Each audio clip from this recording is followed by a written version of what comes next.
thank you so much for inviting us here. This is such a wonderful museum, and I think the topic for today fits very well with the theme of this museum.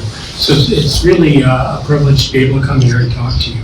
So, as Bar said, I'm Dale Magee. I'm a retired obstetrician gynecologist. I'm curator of the Worcester District Medical Society, and spent a lot of time thinking about history of medicine and how it can be relevant to what we experience today and the like, as well as just loving it as a topic.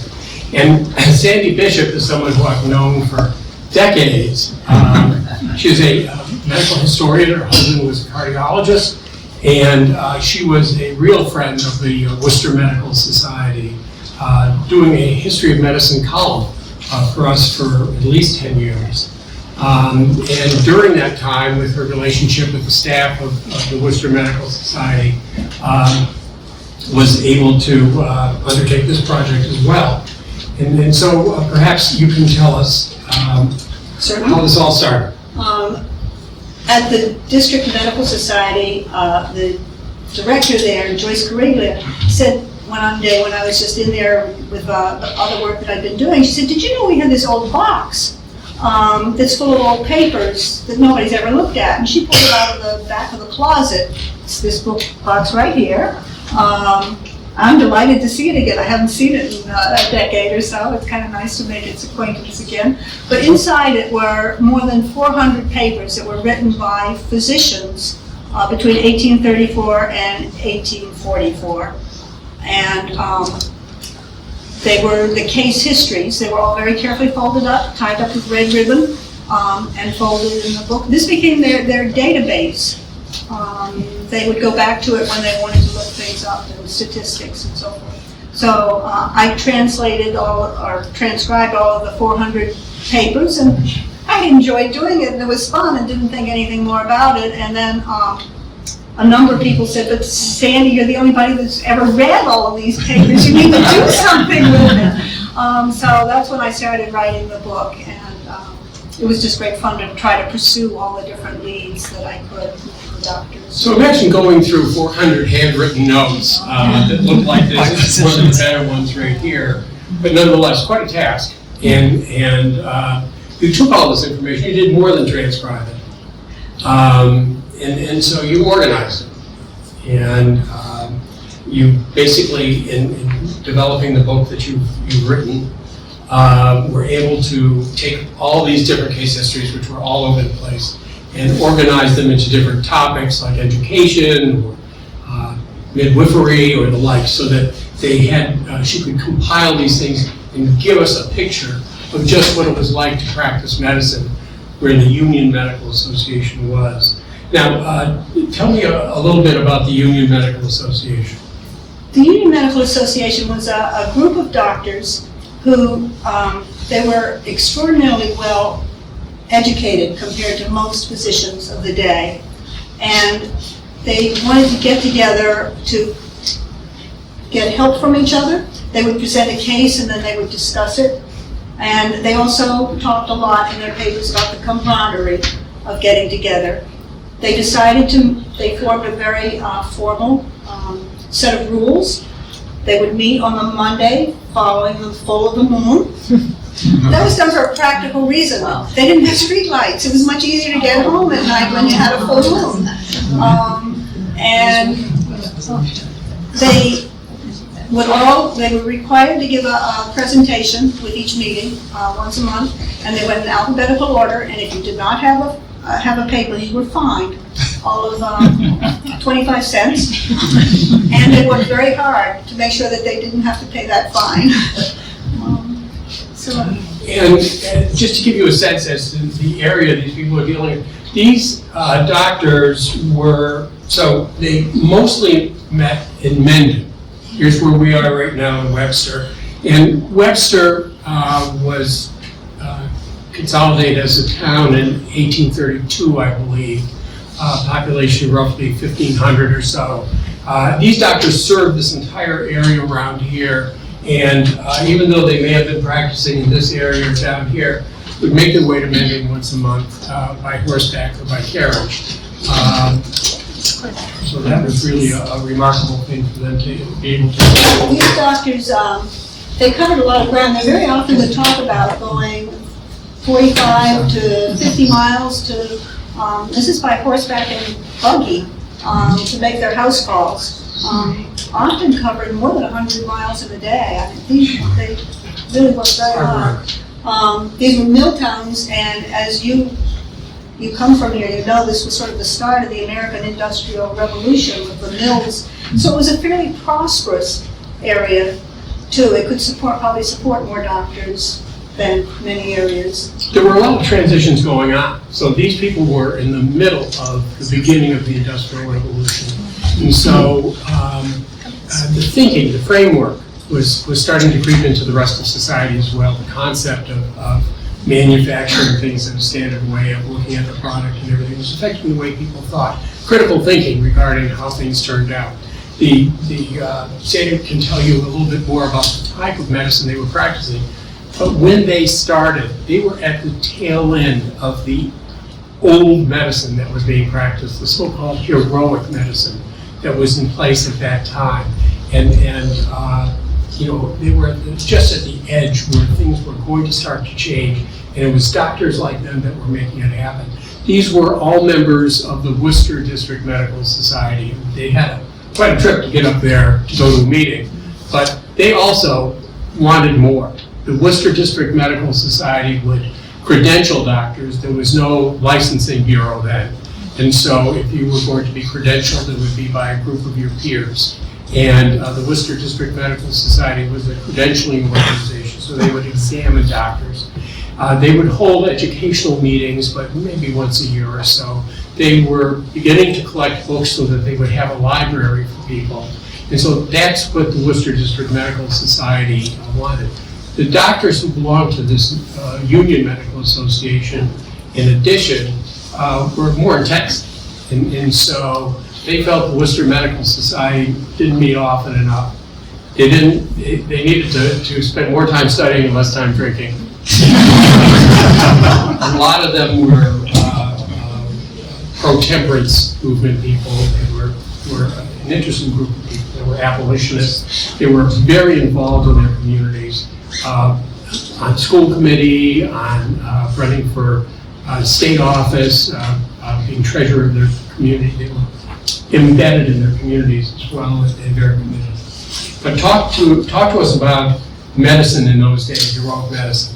Medicine really hadn't changed very much in centuries. It was basically still based on old, even Greek, going back to Greek, Hippocrates, and Roman medicine. You had based on the 4 humors, and they thought that the humors, which were blood, yellow bile, black bile, and phlegm, had to be in balance for you to be healthy. And if those got out of balance a little bit, then that's when disease stepped in. And so one of the main ways to keep things in balance was to bleed people. So it was a lot of bleeding, there was a lot of purging and blistering, and it was a tough medicine. You're still in the age that were microscopes and were invented, but they were not sophisticated enough to do anything for medicine. Thermometers really weren't in use. There was a wooden stethoscope, but I don't believe any of these doctors had one. They certainly never mentioned it. They didn't know about virus or bacteria or cleanliness.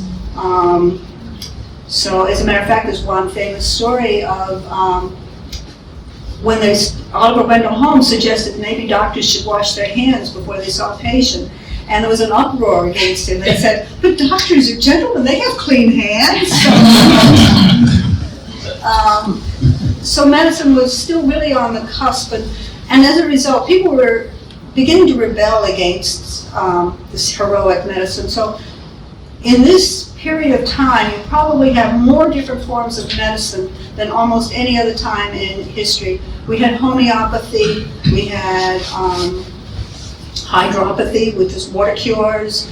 There was something that was really big in this area called Thomsonianism, which Samuel Thompson sold but it was a botanical-based medical theory and steam and heat. And he sold a book And he had apparently 100 agents out, and they sold over 100,000 copies of this book. So this was a popular. Then mesmerism, which was basically a type of hypnosis, which was very big in this area. The Frenchman de Poyen, who introduced it to America, actually had a lot of demonstrations in Pawtucket, and he talked about how he could use the mill girls in his demonstrations, and they would fall asleep whenever he wanted them to for his hypnosis. So you just had a lot of medicine. There was a lot of ferment, and these doctors, they were trying so hard to do the right thing, and they just didn't have the answers, and that comes across in their papers over and over again. You know, did I do the right thing? Should I have done this? Did I bleed enough? Why don't we have the answers that we need?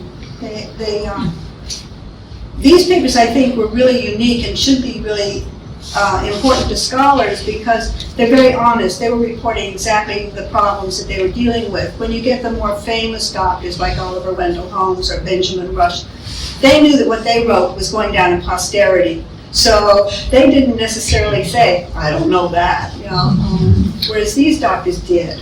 This is the everyday life of doctors. You get to see the patients, you get to see, you know, what their complaint was, how they treated them, how they did. And that's key here because a lot of medical education was based on tradition. And medicine really was evolving for care of the sick and the poor.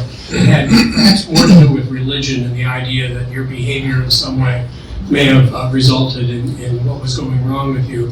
And the idea of science being connected to medicine was not something that was established at that time. And so things were handed down, not because they made sense, but because they were traditional. They were handed down because the person who was teaching you when you were the apprentice said, this is what you do. And so that is where it was. And as I say, this was at a crossroads, just as Webster was at a crossroads entering the Industrial Revolution. This period of time was a crossroads for medicine as well. Let's talk about how doctors got educated in those days. There was no set way that a doctor got. First of all, you did not need a license to hang out a shingle. Anybody could hang out a shingle that wanted to.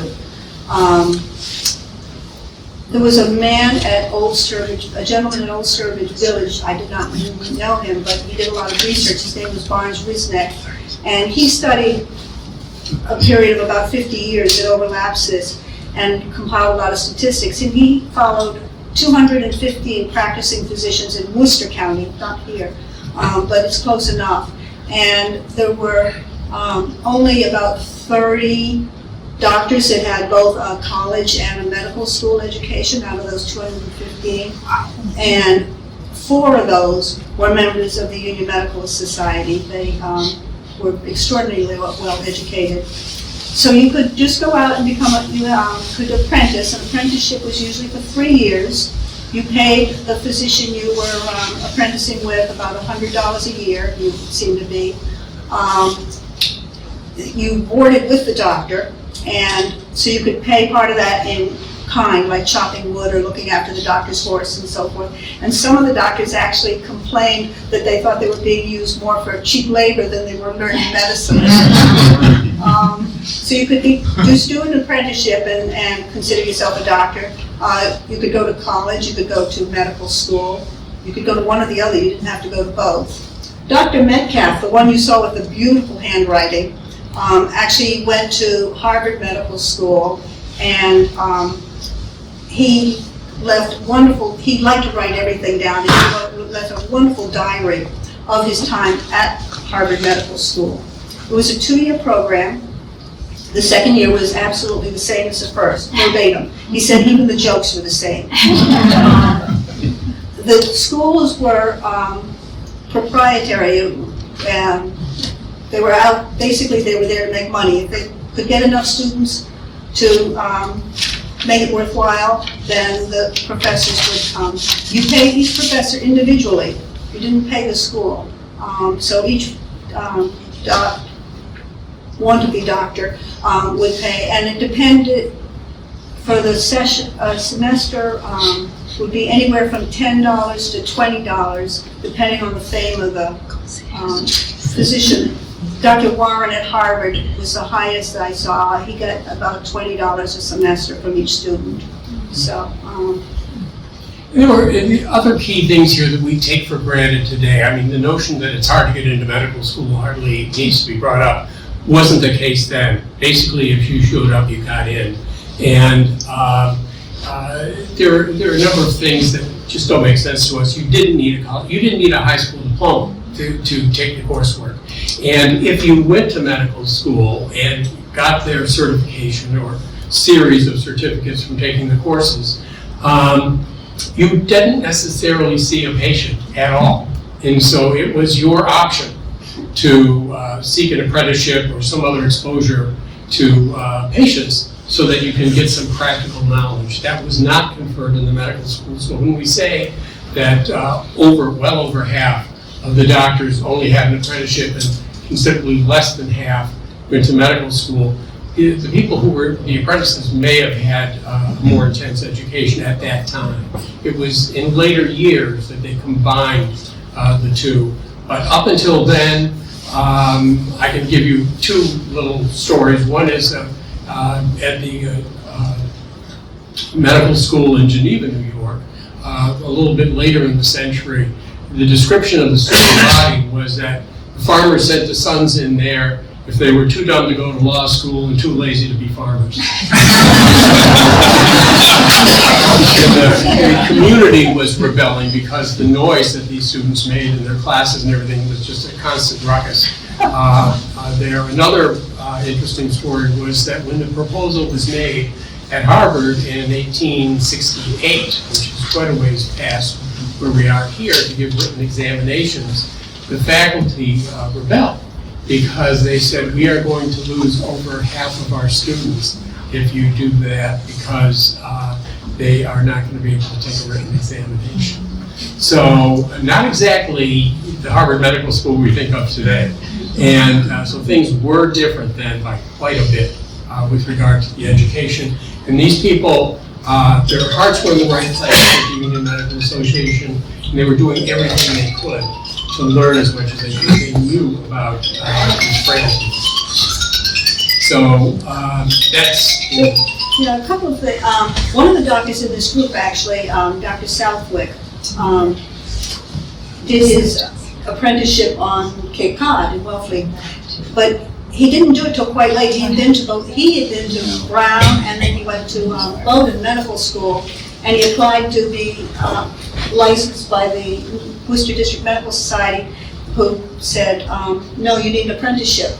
So before they would give him so they were beginning to try to bring it together and professionalize it. The other thing that's interesting, in 1800 there were two medical schools in New England, Harvard and Dartmouth, and it was so profitable. By 1830 there were 8 medical schools. A very rapid growth of medical schools. Mm-hmm. Yeah, the revolution in medical education is another story, but I think it highlights the fact that these doctors were strongly motivated. They weren't just getting through to do the minimum to practice medicine. Rather, their motivation every day was to figure out a way to do things better. Yeah. And the kinds of illnesses and everything that they would run into, very different. Very different.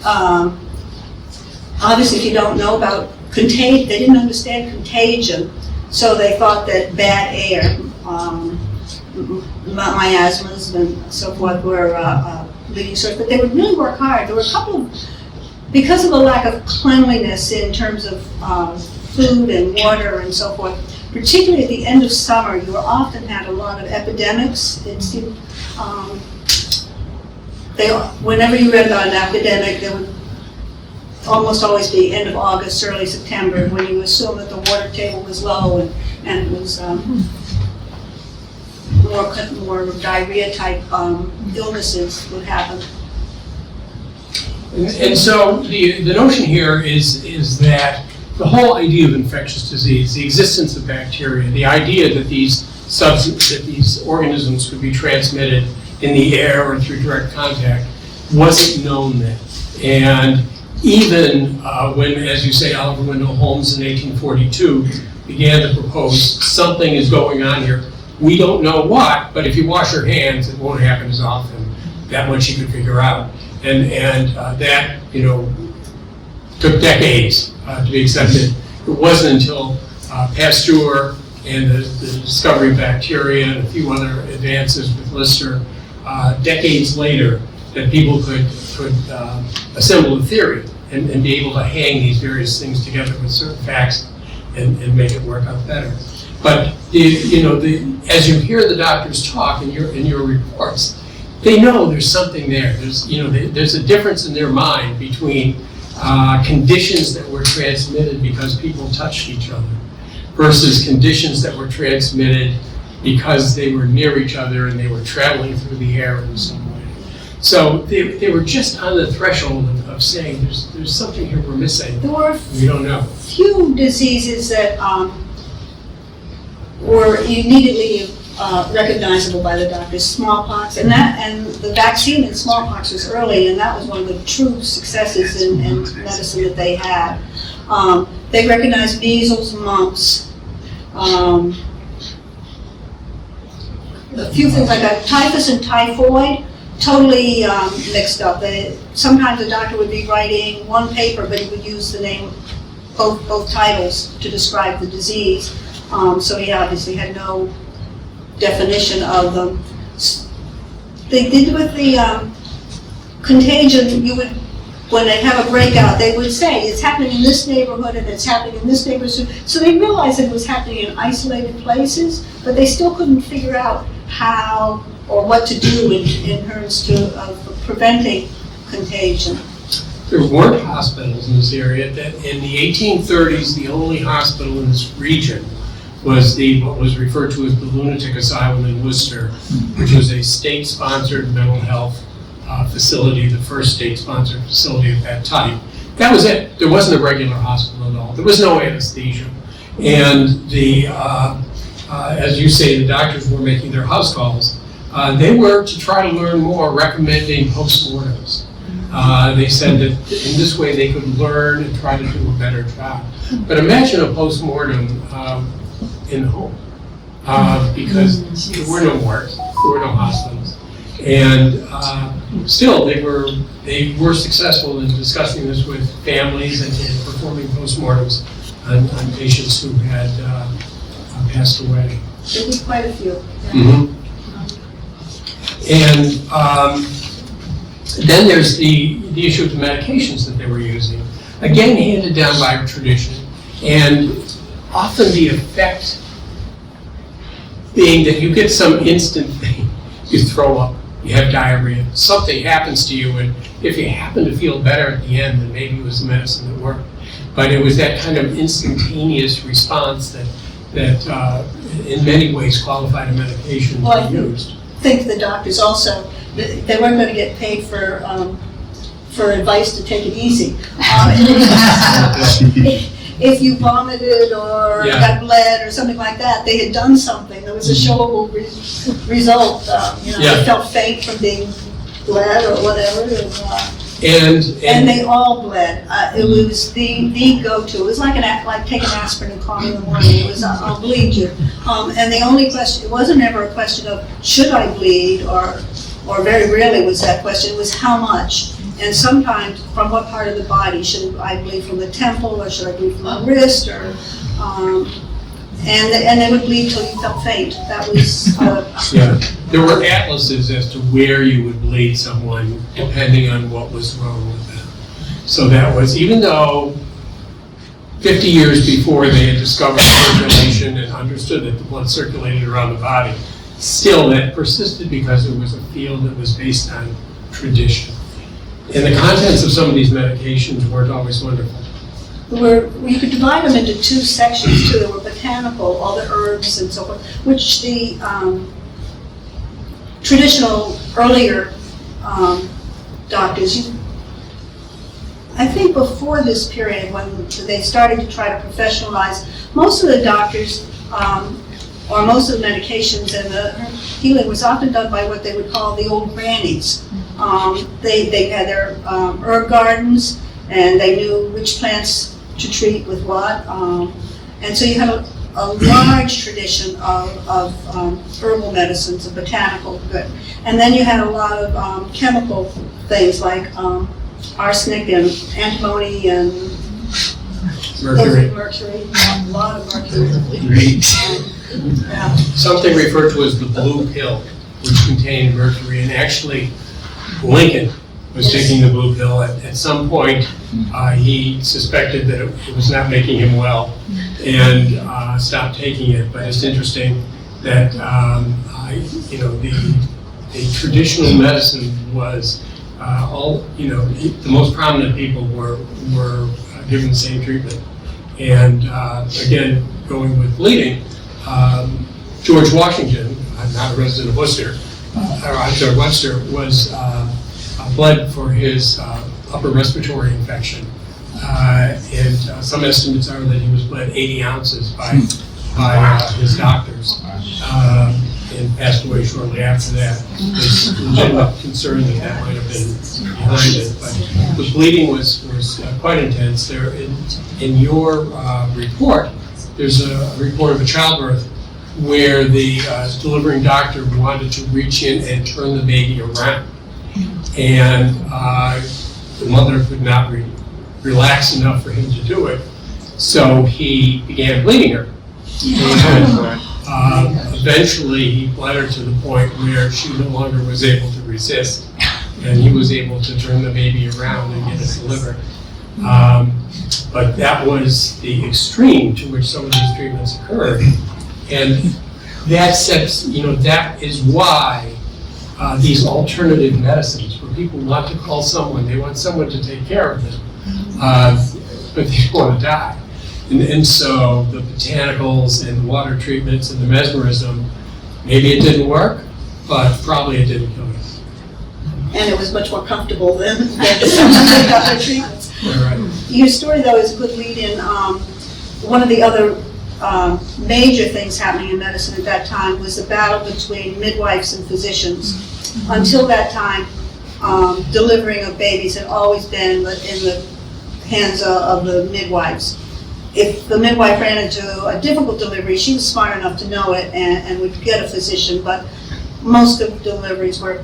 Then the doctors came along and they said, we've got medical training and we're scientific and we know more, and they started homing in on the territory of the midwives, and it was a pretty nasty battle between the traditional granny midwives, who are spoken of in very derogatory terms by these doctors in their papers. And really, just to expand on this thought, there are a couple of things here. One is that many of the discoveries regarding infectious disease had to do with childbed fever, which is an infection a woman would acquire after childbirth. And it was through observation of who got the infection and who didn't that proposals were made by Oliver Wendell Holmes here, by Semmelweis in Vienna, right around the same time, mid-1840s, that there is something on the doctor's hands that is causing this to occur. So it was midwifery and childbirth that really made some of the breakthroughs regarding infectious disease.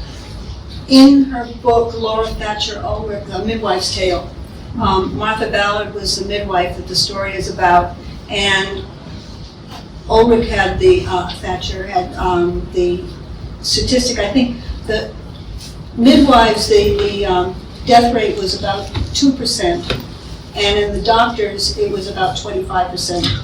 So it was a tremendous difference. The midwives would kind of let delivery take its time and nature do its work, whereas the doctors were very often in a hurry. They would use a botanical called ergot, which would speed up delivery. They started to use forceps. So they were much more aggressive, and between the fact that they were in a hurry, so they were introducing their hands into the birth chamber much more than a midwife ever would. And so, yeah, and that brings up the idea that this was a time before anesthesia. It was the mid-1840s before anesthesia was discovered and put into use. so they did not have the advantage of anesthesia. A few of them did use forceps for the deliveries, and so that was a skill that they had that the midwives did not. But deliveries were at home. There was no, no question about that at all. And that is how it was. Now, with regard to other things such as medical breakthroughs or things like that, I would say that this was a group that was really curious about things. And as I mentioned earlier, the mindset of the Industrial Revolution went beyond manufacturing things. It structured the way you look at things from the point of view of standardizing things, from the point of view of looking at how they turn out and how you can improve them. And so that kind of weighed in here. In addition to that, we had more people moving in near these factories in this area. And we had more people working in factories, so they were also exposed to injuries that may not have been as common on farms. Yes. It was, there were, I guess every age has its dangers, but there was still a lot of dependence on fire, so and kerosene lanterns and so forth. So burns were, every household had experienced somebody with a bad burn, probably. Horses tended to kick people and bite people and so forth. You saw a lot of those kind of accidents. There were a number of mill accidents. As a matter of fact, one of the doctors, it's really a sad story. He was called, there was a child that had fallen into a mill pond and had drowned, and I think it was Dr. Wilder, was called to retrieve the child. And it turned out, when he brought it to the surface, it was one of his own. And it's just, he reports it in great detail, and it's just heartrending. But there were a lot of mill pond accidents reported. They didn't seem to quite make the connection, but it was written right in front of me that some of the painters, I guess the paint must have had a lot of lead in it in those days, and they would get dementia and so forth from the lead paint. And they would report it, but they didn't make the connection that it was the paint that he was using. It was always, this is a painter's disease. But they didn't quite make the jump, and you're like, please, when you read it, but yeah. So that's it. I think that from the point of view of just trying to get a sense as to the role that these doctors play, the picture of medicine is different than I would get from history of medicine textbooks. It is that day-to-day sort of thing. It is understanding these physicians who were critical thinkers. Again, when you think of the Oliver Wendell Holmes or the like, who himself was a very good critical thinker, a lot of the people at the top of the profession were very committed to the status quo. The framework they had was what they were biased towards. Whereas these doctors here had a healthy skepticism and were really questioning things. Looking at their notes, you can see that even though they didn't have a big medical library or anything, it was remarkable to me that they were keeping up, that they were, reading the medical journals and things like that, which I'm sure most doctors did not.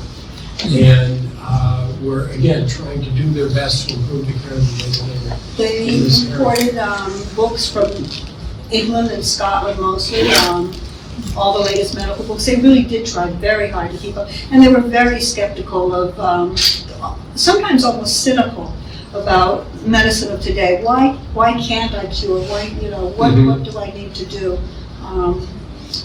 And Dr. Southwick said, when he was complaining about all the different methods of medicine, he said, it's like religion. You can find a text or a medical book to say whatever you wanted to say. So that they knew that there should be a scientific answer, but they didn't have the knowledge to nail it down. And I would also say that I was impressed with one of the doctors who favored doing deliveries, favored midwifery, and his his records were really impressive. It wasn't just that he kept a record of every patient, but he's got all of his columns. He's going, how many did I deliver, how many weighed a certain amount, what time of day did they deliver, how many were twins. How many twins? You know, he had his list of statistics that he meticulously went over and tried to figure out how many died.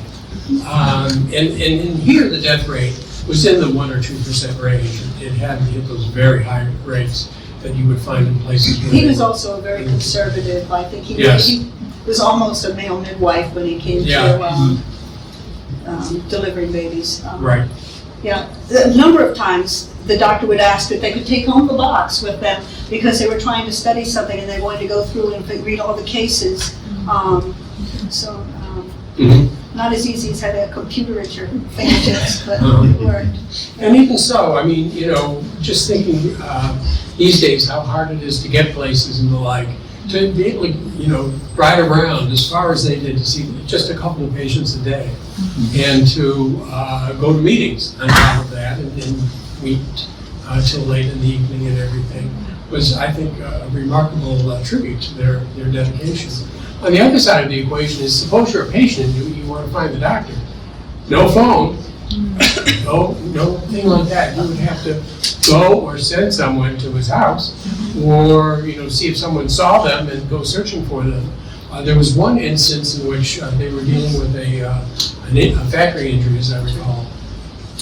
There was a factory injury, and the man had to have his arm amputated, and they had to send to Worcester.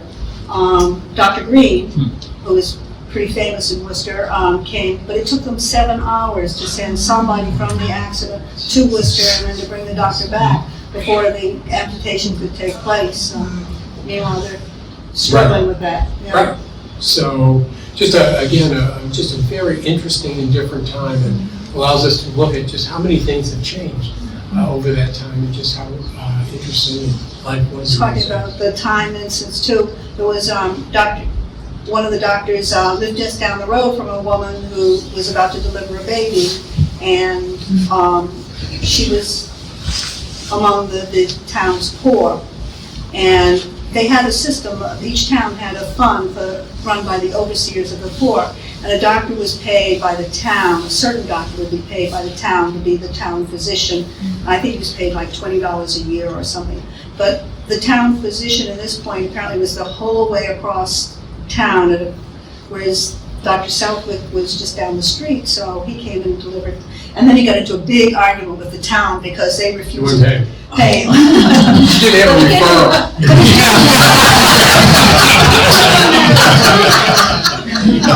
It would take a long time to go all the way across town, get a doctor and bring him back. He was one, and she was his patient originally as well. Yeah, so And she was crossed with they wouldn't pay him because they contracted with someone else. Yes. Well, I want to leave some time for questions. Does anyone have any questions they may want to ask? When did the first female physician show up? I'm sorry, what? When did the first female physician come in the picture? So the first, well, there were women who were practicing medicine without a degree. And so that was happening particularly in midwifery right along. However, the first woman in the country to get an MD degree was Elizabeth Blackwell. She went to Geneva Medical School and she got her degree in 1849. That was followed by a woman whose name I can't place right now, who got her degree in Cleveland at what is now the Case Western Reserve. And then Elizabeth Blackwell's sister went to Cleveland as well and became the third woman to get an MD degree in the country. So 1849 and beyond, things started to open up, and that's kind of a very interesting conversation there as well. Yes, sir. The person that had the arm amputated, Yeah. did they do anything for him to take his mind away from what was happening, or ease the pain, or Right, just they were- write on the bullet? Basically, you know, tourniquets, hold them down, some alcohol, maybe some morphine. They did have morphine, and they did have alcohol. And so that was it. But I know I've read about surgeries that were done pre-anesthesia at Mass General, for example, and they speak in terms of having 6 strong men to hold the patient down. So, but they move fast, and I would say that, for example, with an amputation, skilled doctors were completing an amputation in less than a minute. So it was just boom, fast. Sir. You described where they seem to have no basic understanding of disease course, but did they have the concepts of gross anatomy? So if you had physical injuries where, whatever you were doing, you were cutting wood, you were working in a factory, did they know enough about human physiology to, for example, set bones and get you back to productive, or were they not even knowledgeable on that level? So there were atlases of anatomy, so they could do that. If they did not go to medical school, then they weren't going to dissect cadavers. If they were doing an apprenticeship and the doctor did a post-mortem, they would learn some anatomy that way. So they wouldn't even know about your bone structure or anything else if you broke a leg and how to set it? But there were atlases of anatomy they could avail themselves to. But a lot of this was on-the-job training. And I think that's why the instance that Sandy talked about where they sent up to Dr. Green in Worcester, there were, I think, 2 or 3 other doctors with that patient down here. And among them, none of them felt good enough. They were concerned enough that they sent someone to Worcester to bring Dr. Green down. Very few physicians practiced surgery at that time. I think that the mortality rate, when you don't know about cleanliness, so infection and gangrene and so forth were common. So most doctors did not. There were very few instances of surgery in those 400 papers. And a couple that there were, they were done at home, and they were usually some type of a hernia or something that was repaired. There was very, very little surgery ever mentioned. I heard a couple of things. I heard somewhere that, like, the butchers back in the day were actually would actually be like the town or the city physicians, and that goes back to the bone structure. Because they would be familiar with that. Is there any information about that? Well, I know barbers were considered doing surgery. Talk to me about that. One of the really interesting things, and I haven't really followed this up a lot, but just it occurs to me, when the European system, there were the barber surgeons and there were the physicians, and there were 2 very separate trades or professions. Whereas when it came to America, they seem to have been amalgamated, and there never was that strong division. Barbers didn't necessarily work as surgeons here in this country very much, I think, but whereas in England it was common, that was the usual. Okay. And one other thing, was there any, you talked about the botanicals, and as far as medicine, but was there any cooperation with like the Native Indians? Is there any information about that as far as what they use? The newspapers at the time are full of medical ads, not like today, I guess. But it was very often they would be advertising that they were Native American cures and Native American drugs, and that was a big selling point. Whether they were or not, who knows? I'm sure a lot of the plants that they grew and then used were probably, they did learn some of it from natives, but You hear the doctors in these papers that you translated or transcribed talking about, maybe there's something to some of these other things. Maybe there's something to homeopathy. Maybe there's something to Thompsonianism. And I think that that plus the fact that they knew that their patient population had an appetite for something a little less harsh, led some physicians to sort of practice a variety of things, more eclectic they practice. called themselves eclectic physicians, that they would mix the botanical with the other type of medicine, more heroic.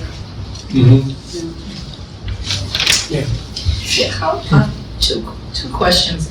How many physicians took part in the society? And did they ever use leeches if they were bleeding? They did use leeches, but there's only 4 instances in these papers of them using them. I think that the leeches that were local weren't appropriate, so they had to be imported. The medical leeches from Europe, so they were used, but not frequently at all. And how many physicians? There were 21, not necessarily always at the same time. Yeah. The kind of start came and went. There were 7 that were there and regulars for pretty much the whole 10 years. They did stop meeting for about 1.5 years in the middle. I never figured out exactly why, but I think there were political differences that caused why they stopped. Yeah. Thank you. So, we've got a lot to talk about bleeding. I brought a couple of things. Keep in mind, these doctors didn't have a thermometer. They didn't have a blood pressure. They didn't have a stethoscope. So, they were very limited in what they had or what they could do. I brought a couple of items from the collection of the Worcester Medical Society. This is called a scarificator, and you cock it like this.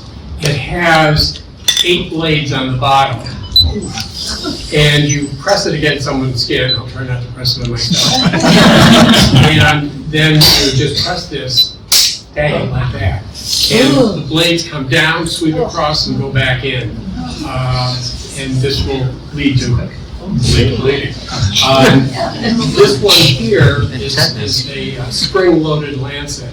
And so you would put a tourniquet around someone's arm to get the vein to bulge up. You would then cock this back, press it against the vein, then boom, like that, and you could just open up a vein with this. But these were the kinds of instruments that they carried with them. None of which were put in a sterilizer afterwards. That's kind of what they had to offer, plus their medications, which they would bring. But I think most would be used though the lancet. The scarfing was used, but Not as much. and they also have a method called dry cupping, Yes.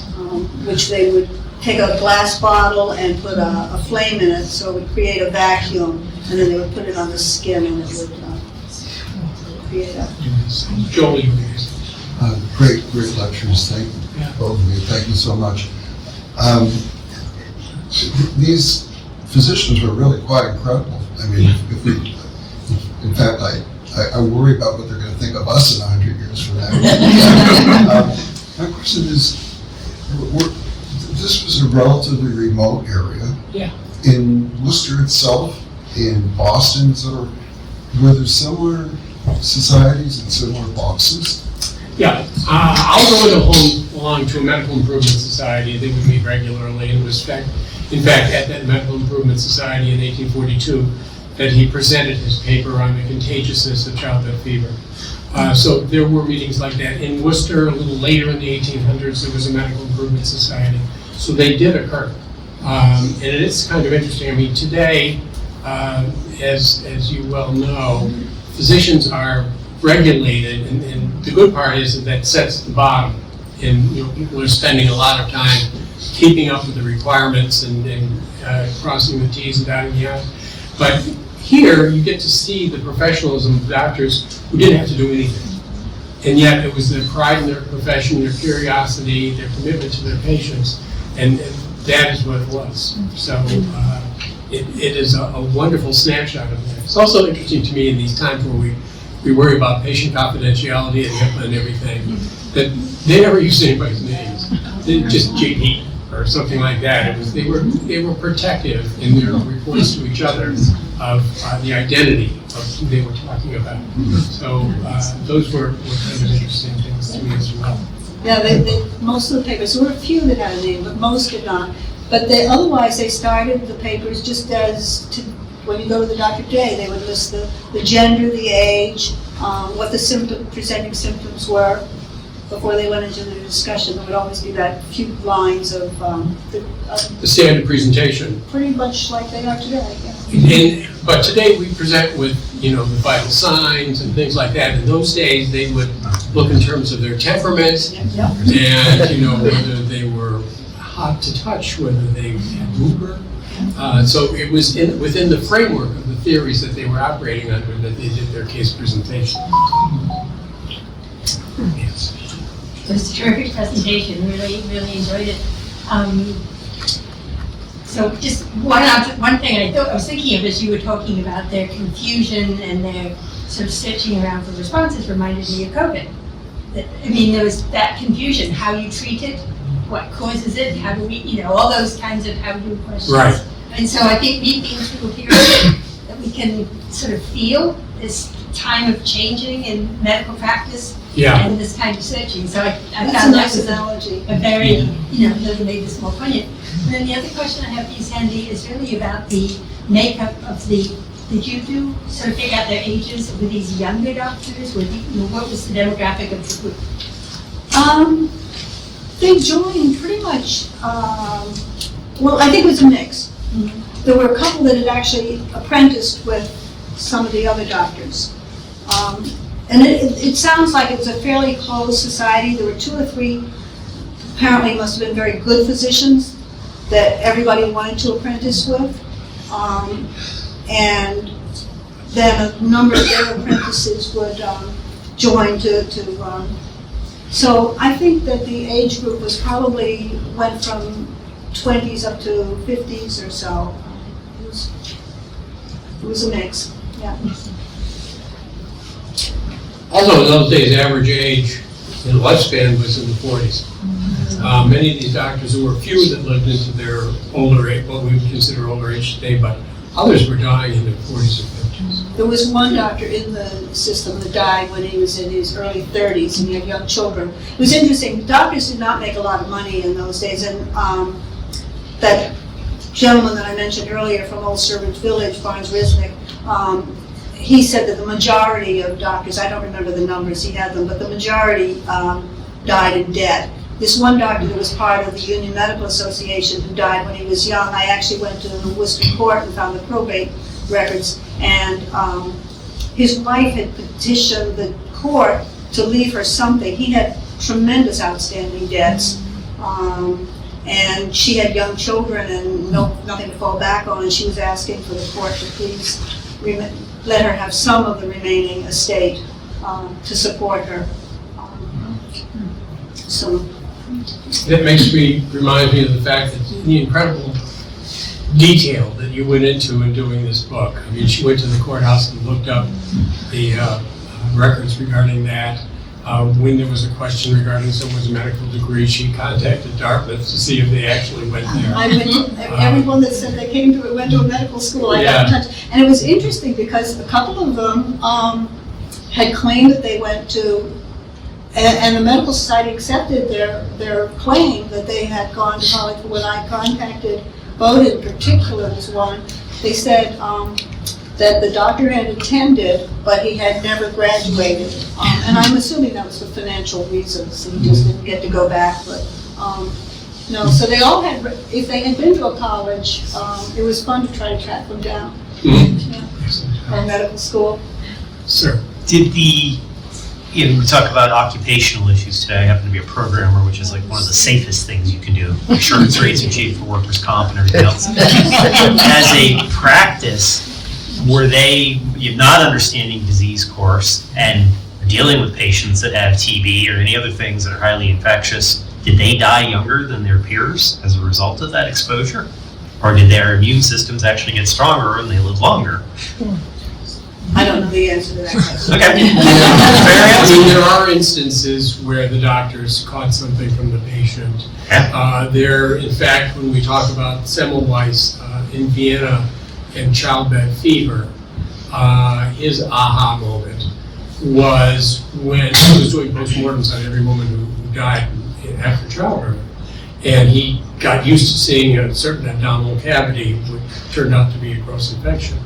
And one of his colleagues, who was a pathologist, cut his finger doing a postmortem.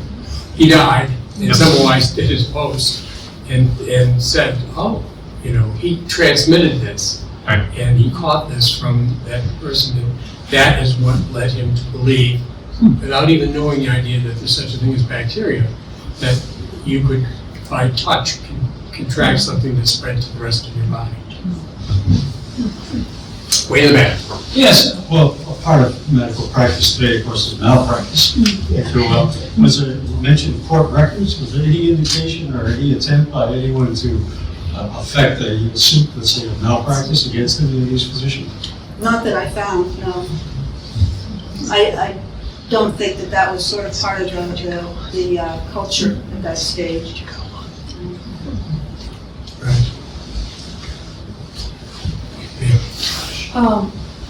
I recently read a book from, who was it, Sinclair Lewis, and it was written in the 1930s, Elmer Gantry.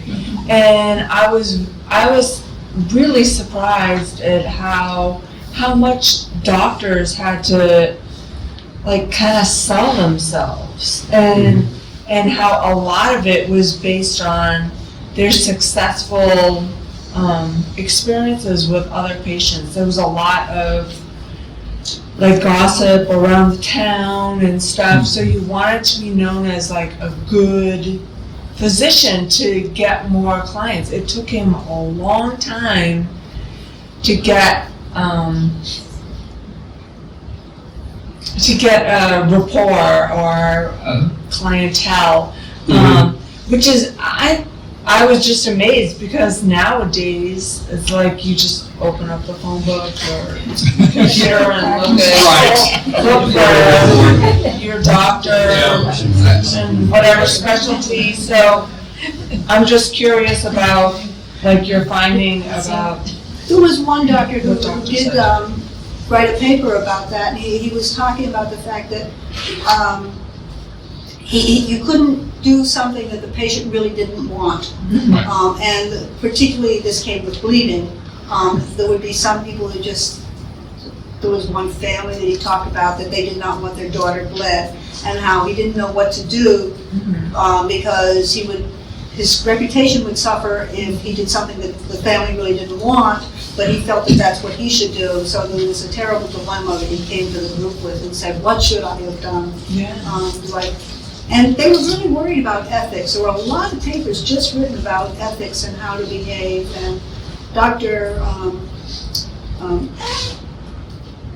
Metcalf spent a year writing 4 or 5 papers just dealing with different sections of ethics. The ethics towards the patient, ethics towards the profession, ethics towards himself, being yourself as a practicing physician. They were very concerned as to how they presented themselves. Doctors, I think there are a number of things here. There's a lot of cross-consulting going on. So it wasn't necessarily the case that you would see a doctor and that would be it, you're in for the visit, here's your fix, and that's it. Often they would consult each other, and so the reputation was built by the doctors who were consulted by other doctors. So there was your reputation in the community as to how you treated patients and how your patients did. There was a reputation as to who consulted with you, or if the other doctors refused to consult with you. Those sorts of things were there. The medical society had prohibitions regarding you could sell the drugs, but the drugs had to be the standard drugs that everybody knew about. If you were selling secret ingredients, that could get you thrown out. And so there were issues regarding advertising, secret ingredients, false promises, that kind of thing, that were part of the equation.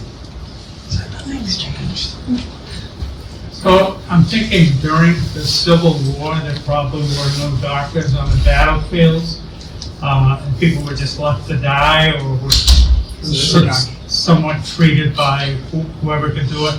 And then the Red Cross came in later in the 1800s, I'm thinking, right, 1880 or so. So there were doctors on the battlefield, there were nurses on the battlefield. Elizabeth Blackwell and Emily Blackwell actually left their practice in New York City and went south to minister troops during the Civil War. And actually, the Civil War, like many wars, was a time where there was a lot of advances in innovation because of the volume of injuries that occurred. But you're also right that during the wars, most of the fatalities were due to illnesses, not due to being shot. And Red Cross, I thought that was the Civil War. undertaking.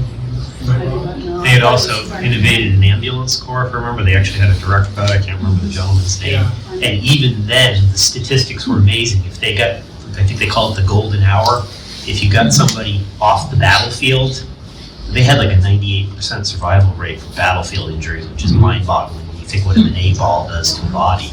But if they got somebody off the battlefield, they may not have liked what they were going to get, but they would live. One of the doctors that was in this group, Francis Leland, he was one of the younger ones, and he had actually apprenticed with Dr. Metcalf, who we saw his writing on the wall here.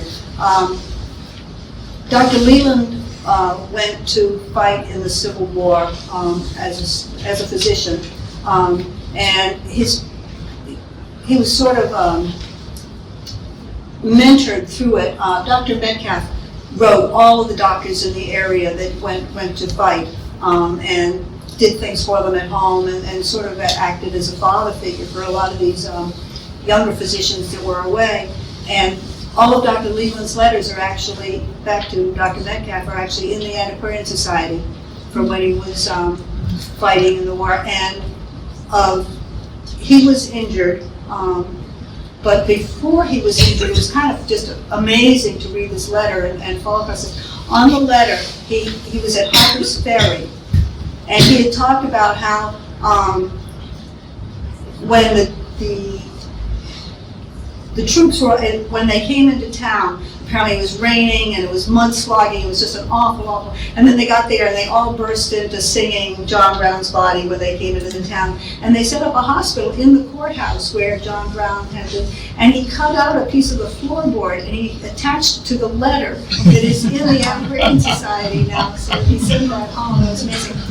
He did get injured later. He was put in a prison camp for a while, and I don't know what happened to him, whether it was post-traumatic stress or whether he was brain injured in some other way, but he ended up at McLean Hospital, which is the psychiatric hospital in Boston, for the rest of his life.